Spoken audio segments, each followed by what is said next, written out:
Hey everybody, welcome to our live today. I am super excited to be here to talk to you about some things that have come up in some of the health coaching as well as questions in the room. But before we get there, I need to let you know who I actually am. My name's Brandi and I'm one of your health coaches here at Metro East.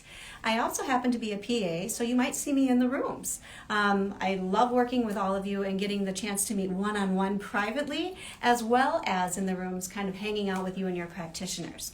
So because April is our month that we're going to be talking about maybe some toxic things that could be happening in our bodies, some things that have come up again that we've talked about in health coaching as well as in the rooms kind of relate about how do we change over some of the products that we use currently today to get over to a more healthier option. So typically in health coaching we talk about food, but to me one of the most important organs in our body actually happens to be our skin. So think about this. Your skin is over everything all over the outside of your body, right? So just like when we're talking about things, everything that you ingest or eat is either going to be healthy for you or it's going to harm you. The same is for your skin, right? So if you're going to be putting something on your skin, such as a lotion, a soap, anything that you would normally put on your skin, you want to make sure that it is healthy versus harmful. So got a little lesson for you. I've got a board that's got some information on it. So my lovely assistant's going to kind of help here. So some of the things you might come in contact with, and again, remember it's super important to read labels, right? So when you're reading labels on products, you're going to be looking for things such as parabens. Parabens are something that could potentially cause hormone disruption in your body. You might find them in things such as shampoos, lotions, or toothpaste. Fragrance is another thing. Look for the word fragrance. How do you know fragrance is in it? Well, anything that smells, right? That's a fragrance. That seems pretty much a no-brainer. But at the same time, anything that's unscented might also have fragrance in it as well. The problem with those is they have neurotoxins and also can cause hormone disruption. So sodium lauryl sulfate, that's the stuff that makes things foam up. So things that foam, such as shampoos, soaps, body washes, those are also an issue to have. One of the things that happens with the sodium lauryl sulfates is that actually creates like an enhancer. It boosts the toxin's ability to get into your body. That's why that's bad. Triclosan is another chemical that you might find often in antibacterial soaps. That's something that is used to kind of help kill bugs. The problem is when it kills bugs, it creates superbugs in return. And so we want to really be careful. And in fact, the EPA calls that a pesticide.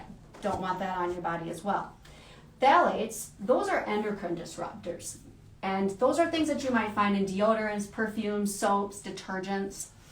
And so when I first started my journey, I had no idea what to do. And I think like we do talk to you in health coaching, it's super important for you to make gradual shifts. So some of the recommendations I have for you when it comes to trying to switch out your personal healthcare products are to do it in a really super slow way.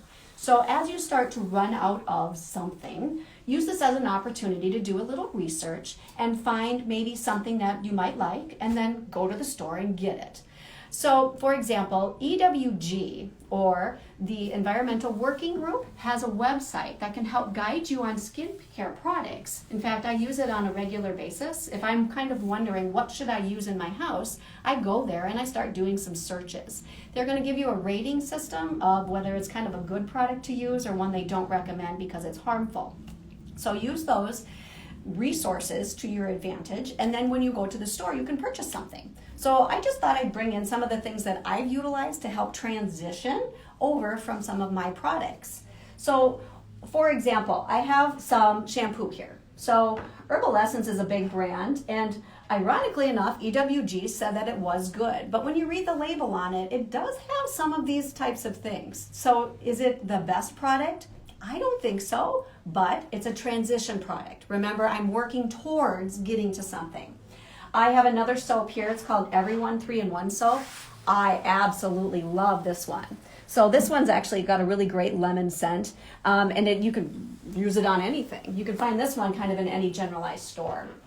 A deodorant that I have, and again, remember with deodorants, we want to stay away from anything that is an antiperspirant. Those actually have aluminum in there, and that is actually bad for your body. So Hey Humans actually has a pretty cool brand that's out there. I find this one's really great to use as well. I also have some toothpaste here. And so toothpaste, we're trying to avoid fluoride. That's a big thing we don't want to get involved with. But also with this, there's activated charcoal and a bunch of other wonderful things in here. That brand has been fun. The different challenge that I had when using it was that it's black because it does have activated charcoal. So changing over from white toothpaste to black toothpaste, a little awkward. Another thing is the hand soaps. Remember, some of the things can actually be harmful. Seventh Generation is a great brand. It's been around for a very long time, and they've got a lot of great products, not only for your body, but also for your home. I actually love their detergent and their fabric softener, and I would have brought it in, but let's be real, those containers are pretty heavy. I didn't bring those in for you. Another thing, so again, everything's in a continuum, right? I want you to transition out of what you've used into other products, and maybe you're going to get brave enough to make your own. So if you've had me in health coaching, you know I have a love affair with coconut oil. All right, this is my favorite coconut oil. I can get this bugger at Sam's Club. It's super cheap for the volume that I have. Keep in mind here, remember, you've got to have an organic, virgin, cold pressed, unrefined oil. It has to be a good quality. I eat this stuff, I put it in my coffee, I use it in my cooking, I use it in my baking. I use it everywhere internally as well as externally. I think what I'll do is I'll give you guys some sort of a little video on how I make my own hand cream that I use all over my body, my hands, and my face. So you can kind of see here, it literally is simply coconut oil. This one also does have a little bit of vitamin E oil as well as some frankincense essential oil in it. It smells so good. You could probably eat it. And it literally rubs all over everything on your body. I love it. It's my favorite product to use. Another option too for like maybe going to craft fairs and helping to support other local businesses and little small businesses that like to do things.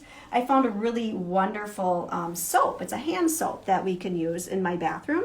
It smells great. It's got a lot of essential oils in it. And again, I'm supporting that small person that is out there just trying to make their living too. I think the big thing that I just want to get over is it's going to be a continuum. You're going to just be gradually trying to get those toxic things off of your skin. And if you have any questions going forward, by all means, don't hesitate to contact us here. We would love to meet with you one-on-one if you'd like. We do have a great session that we talk all about toxic body care. And with that being said, if anyone has any questions, please go ahead and enter them down into the chat. And I would love to answer any of those if they pop up. If not, we'll get back to you and answer these later on in any of our other posts. It's been fun talking with you, and I hope you had a little bit of fun learning something.